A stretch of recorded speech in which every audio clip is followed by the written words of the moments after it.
Hello friends and my dear students, welcome to our channel. मैं राजेंद्र मंडलोई आपका हमारे इस चैनल पर स्वागत करता हूं। आज के इस वीडियो में हम बात करेंगे क्लास 12th इकोनॉमिक्स मींस अर्थशास्त्र के क्वेश्चन बैंक सॉल्यूशन की। इस वीडियो की मैं शुरुआत करूं उससे पहले हमारे एक सर हैं जिनसे वैसे अभी तक मैं कभी मिला नहीं हूं, लेकिन उन्होंने उनके द्वारा एक ये PDF तैयार की गई है जिससे आप सभी स्टूडेंट को फ़ायदा हो सकेगा। ठीक है, तो उनको सबसे पहले मैं बहुत बहुत धन्यवाद देता हूँ। ठीक है दोस्तों, तो चलिए इसी के साथ आज के इस वीडियो की शुरुआत करते हैं। वीडियो में हम आपको objective type question, short answer type question मतलब 2 अंक के और 4 अंक के जो भी मतलब इसमें क्वेश्चन बैंक में क्वेश्चन दिए गए उन सारे क्वेश्चंस के आंसर मैं आप तक लेकर आया हूं। ठीक है दोस्तों, तो चलिए शुरुआत करते हैं। सही विकल्प चुनकर लिखना है। पहले चैप्टर की हम बात कर रहे हैं ना, तो इसमें पहला है सूक्ष्म अर्थशास्त्र का अर्थ है। तो इसमें 4 ऑप्शन दिए गए हैं ABCD। इसमें ऑप्शन नंबर ए विशिष्ट आर्थिक इकाइयों का अध्ययन, ये आंसर इसका सही रहेगा। क्वेश्चन नंबर 2 है उस केंद्रीय समस्या की पहचान कीजिए जो उत्पादित की जाने वाली वस्तुओं की मात्रा से संबंधित है। तो ऑप्शन नंबर ए क्या उत्पादन किया जाए, यह आंसर इसका सही है। क्वेश्चन नंबर 3 है समष्टि अर्थशास्त्र का संबंध है तो वो सामूहिक मात्रा से है। क्वेश्चन नंबर 4 है निम्न में से किस अर्थव्यवस्था में सामाजिक हित एवं कल्याण को महत्व दिया जाता है। तो ऑप्शन नंबर बी है समाजवादी अर्थव्यवस्था। क्वेश्चन नंबर 5 है प्रोफेसर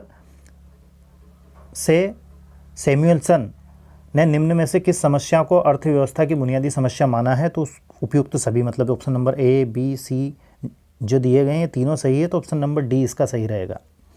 क्वेश्चन नंबर 8वां है अर्थव्यवस्था में क्षेत्र होते हैं तो वो 3 होते हैं, option number B is the right answer. Question number 7 है निम्न में से कौन सा अर्थशास्त्र का विभाग नहीं है। तो जैसे उपभोग, विनिमय, वितरण, बजट, तो डी वाला ऑप्शन सही है, बजट नहीं है। नेक्स्ट क्वेश्चन है सूक्ष्म यानी कि व्यष्टि अर्थशास्त्र अध्ययन करता है तो विशिष्ट फर्मों का करता है।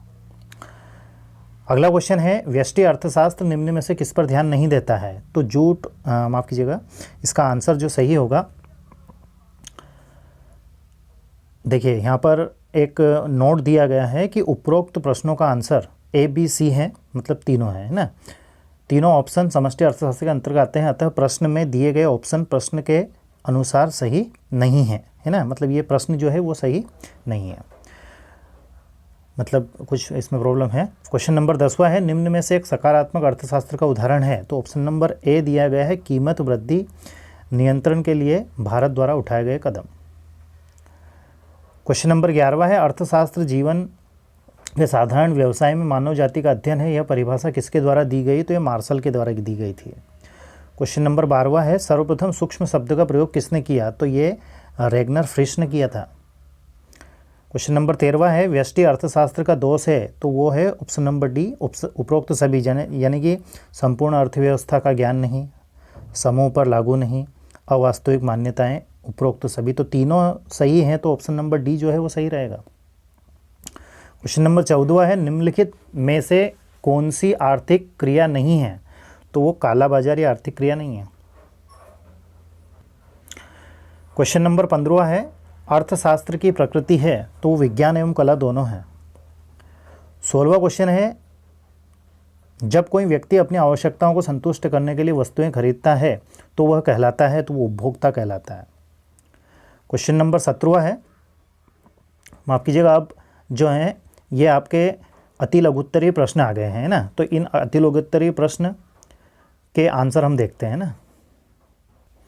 देखिए अति लघुत्तरीय प्रश्न उत्तरीय प्रश्न प्रत्येक प्रश्न को 2 अंक का, प्रत्येक प्रश्न जो है 2 अंक का है और शब्द सीमा इसमें 30 अंक की है। जैसे पहला क्वेश्चन है व्यष्टि अर्थशास्त्र से क्या सही है। तो इसका जो आंसर होगा वो आंसर होगा व्यष्टि अर्थशास्त्र आर्थिक विश्लेषण की उस शाखा को कहते हैं जो वैयक्तिक या विशिष्ट आर्थिक इकाइयों तथा अर्थव्यवस्था के छोटे भागों का, उसके व्यवहारों तथा पारस्परिक संबंधों का अध्ययन करता है। यह आर्थिक इकाइयाँ विशिष्ट उपभोक्ता, विशिष्ट फर्म, विशिष्ट परिवार आदि की हो सकती है। एक उद्योग या एक बाजार का अध्ययन भी व्यष्टि अर्थशास्त्र का क्षेत्र कहलाता है।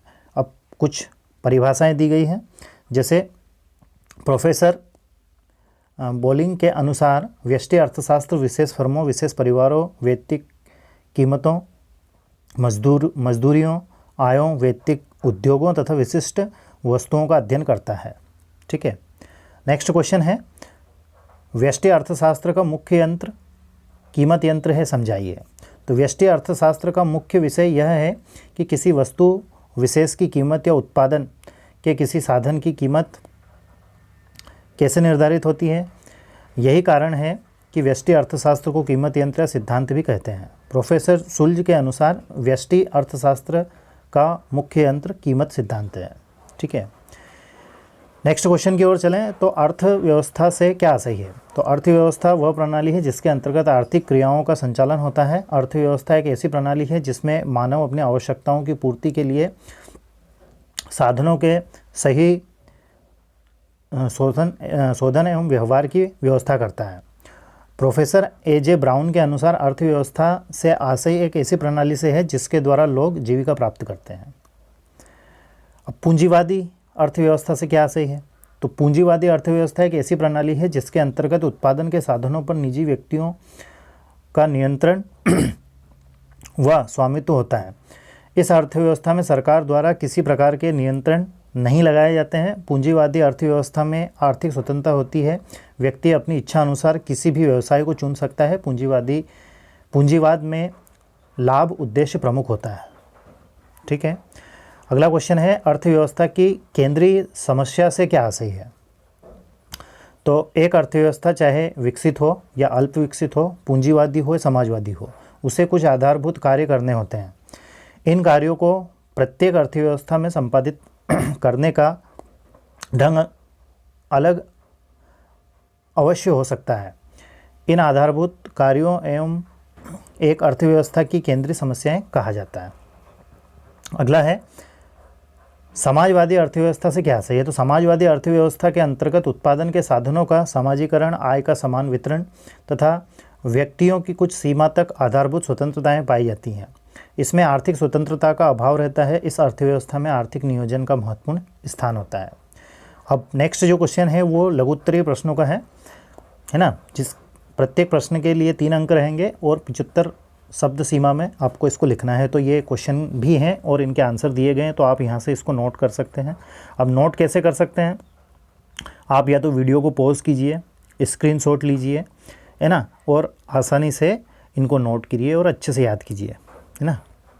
इसी प्रकार से हम आपके सभी सब्जेक्ट के क्वेश्चन बैंक को सोल्व करने का प्रयास कर रहे हैं। इंग्लिश चल रही है, पॉलिटिकल साइंस चल रहा है।